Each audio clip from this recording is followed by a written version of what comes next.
Hello बच्चों, कैसे हो। एक बार फिर से आप सभी का स्वागत है साइंस करियर क्लासेस में।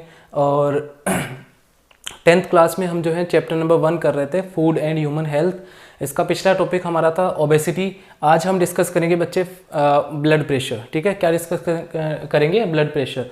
तो एक बार वीडियो स्टार्ट करने से आप लोग पहले जो है आप लोग चैनल को जाके सब्सक्राइब कर लें, ताकि आपको जो है नोटिफिकेशन सबसे पहले मिले। और वीडियो को लाइक और शेयर ज़रूर कर दें प्लीज़। ठीक है, तो चलिए शुरू करते हैं। Blood pressure. ब्लड प्रेशर देखो क्या होता है बच्चा। Blood pressure is the pressure of circulating blood exerted on the walls of blood vessels. ठीक है, ब्लड वेसल्स होती हैं हमारी बॉडी में, आर्टरीज और वेन्स। ठीक है, वैसे तो 3 होती हैं, आर्टरीज, वेन एंड कैपिलरीज, लेकिन मेनली अपन आर्टरीज और वेन पढ़ते हैं। आर्टरीज वो वेसल्स होती हैं बॉडी में जो प्योर ब्लड कैरी करती हैं from heart to the all body parts, and the veins are the vessels which carry impure blood, means deoxygenated blood। मतलब क्या होता है कि आर्टरीज जो हैं वो क्या करती हैं, प्योर ब्लड कैरी करती हैं। और प्योर ब्लड का मतलब होता है बच्चे जिसमें ऑक्सीजन मिक्स होती है, यानी ऑक्सीजनेटेड ब्लड। ठीक है, और इम्प्योर ब्लड का मतलब होता है डीऑक्सीजनेटेड ब्लड। ठीक है, तो वेन्स डीऑक्सीजनेटेड ब्लड कैरी करती हैं एंड आर्टरीज जो हैं वो क्या करती हैं, ऑक्सीजनेटेड ब्लड कैरी करती हैं। जैसे कि आर्टरीज जो हैं वो हार्ट से क्या करती हैं, हार्ट क्या करता है कि हार्ट से जो ब्लड पंप किया जाता है उसको आर्टरीज पूरे बॉडी पार्ट्स में लेकर जाती हैं। वेन्स क्या करती हैं, जो डीऑक्सीजनेटेड ब्लड होता है, मतलब जो सेल्स जो CO2 बना रही है उसको कैरी करते हुए ब्लड जो है इम्प्योर ब्लड हार्ट तक आता है। ये हम जो है प्रोसेस आगे पढ़ेंगे। मैं जब सेकेंड चैप्टर आपको पढ़ाऊंगा तब इसको कम्प्लीटली हम डिस्कस करेंगे।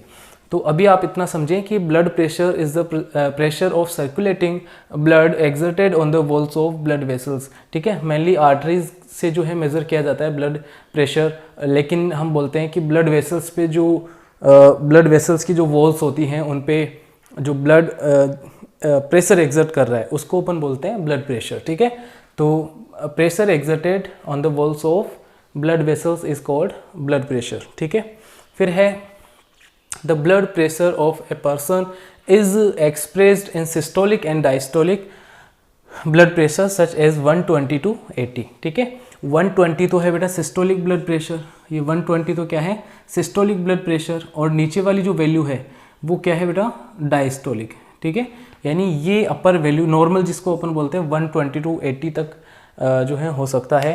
120 से ज़्यादा होगा तो हाई ब्लड प्रेशर होगा, और 80 टू लोअर देन अगर हो गया, यानी 60 से कम हुआ या 80 से थोड़ा कम हुआ तो इसको अपन बोलते हैं क्या, लोअर ब्लड प्रेशर। ठीक है, तो ये अपन बोल सकते हैं।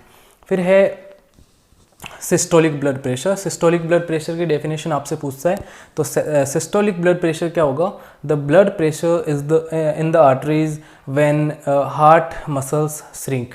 यानी श्रिंक का मतलब होता है सिकुड़ना। ठीक है, जब हार्ट मसल सिकुड़ती है, जब हार्ट सिकुड़ता है, श्रिंक होता है, तो उस टाइम पे जो आर्टरीज जो होती हैं उन पे जो ब्लड प्रेशर एग्जर्ट करता है उसको हम बोलते हैं क्या, systolic blood pressure. The blood pressure in the arteries when heart muscle shrink. Heart muscle shrink का मतलब होता है हार्ट की जो मसल्स होती है वो सिकुड़ती हैं, तो क्या होता है कि ब्लड पंप होता है किसमें, आर्टरीज में।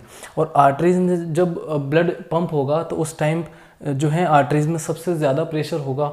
ठीक है, आर्टरीज में क्या होगा, प्रेशर सबसे ज़्यादा होगा, तो उसको अपन बोलते हैं क्या, सिस्टोलिक ब्लड प्रेशर। और इसकी वैल्यू जो है हमेशा डायस्टोलिक से ज़्यादा होती है। ठीक है, फिर है इसकी वैल्यू जो है वो कितनी होती है, it's value is 90 to 120 millimetre mercury में मेज़र करते हैं अपन इसको। ठीक है, फिर है डायस्टोलिक ब्लड प्रेशर।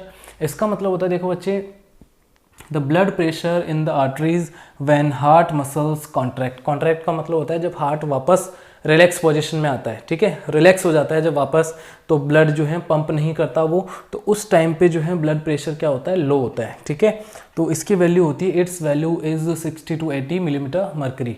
तो ये बातें आप ध्यान रखें। इसका एक ये पॉइंट ध्यान रखें कि instrument use to measure blood pressure is sphygmomanometer. Sphygmomanometer अपन देखते हैं कि डॉक्टर के पास जो यहाँ बांधता है, ठीक है, तो वो क्या होता है, स्पाइग्नोमेनोमीटर है, जिससे जो है ब्लड प्रेशर मेजर करता है डॉक्टर। ठीक है, फिर है सबसे पहले first time in 1733 Stephen Hales measure the blood pressure in horses. सबसे पहले जो है स्टीफन हेल्स ने 1733 में क्या कर दिया, ब्लड प्रेशर जो है मेज़र किया, किसमें, हॉर्सेज में। तो ये सारी बातें जो हैं आप लोग नोट करें अच्छे से, इसको ध्यान रखें, आप लोग रिवाइज करें, ठीक है। ये सिस्टोलिक एंड डायस्टोलिक तो बहुत ज़्यादा इंपॉर्टेंट बनता है, इनकी वैल्यू ये बहुत ज़्यादा इंपॉर्टेंट बनती है। स्पैग्नोमेनोमीटर, और सबसे पहले किसने मेज़र किया, स्टीफन हेल्स में, हॉर्सेज में। ये इंपॉर्टेंट पॉइंट्स हैं, ठीक है बेटा। तो अब है बेटा अपना टॉपिक टॉक्सिक सब्सटेंस, ठीक है। टॉक्सिक सब्सटेंस कुछ बुक में दे रखे हैं, उनके बारे में हम डिस्कस करेंगे। तो फर्स्ट है बेटा टॉक्सिक सब्सटेंस में, टॉक्सिक सब्सटेंस जो हमारी हेल्थ को जो है नुकसान पहुंचाते हैं, ठीक है, नशीले पदार्थ इनको बोलते हैं हम। तो फर्स्ट है बेटा गुटखा, ठीक है। Gutkha is prepared from pieces of betel, kattha, lime, synthetic fragrance and very thin metal foils, ठीक है। किस किस से बनाया जाता है गुटखा, गुटखे में देखो एक तो होता है पीसेज ऑफ बेटल, सुपारी की जो है टुकड़े होते हैं, कत्था होता है, लाइम चूना डाला जाता है, सिंथेटिक फ्रेग्रेंस जो है उसमें स्मेल जो आती है वो फ्रेग्रेंस होता है, and very thin metal foils के टुकड़े जो हैं, फॉइल के टुकड़े डाले जाते हैं, मेटल फॉइल के जो टुकड़े होते हैं वो डाले जाते हैं। In some gutkhas small quantity of tobacco is put, मतलब कुछ गुटके जो ऐसे होते हैं इनमें क्या डाले जाते हैं, तंबाकू डाली जाती है, ठीक है। फिर है due to use of gutka, due to continuous use of gutka muscles of जो बिकम रिजिड, ठीक है। मतलब क्या होता है कि जो हमारे जो होता है जबड़ा होता है, इसकी मसल्स क्या हो जाती हैं, बहुत ज़्यादा रिजिड हो जाती हैं, कठोर हो जाती हैं, ठीक है। एंड द जो डज नॉट ओपन प्रॉपरली, मतलब ओपन नहीं हो पाता mouth, it occurs due to submucous fibrosis disease. Most important question, submucous fibrosis disease क्या होती हैं पूछा जाता है।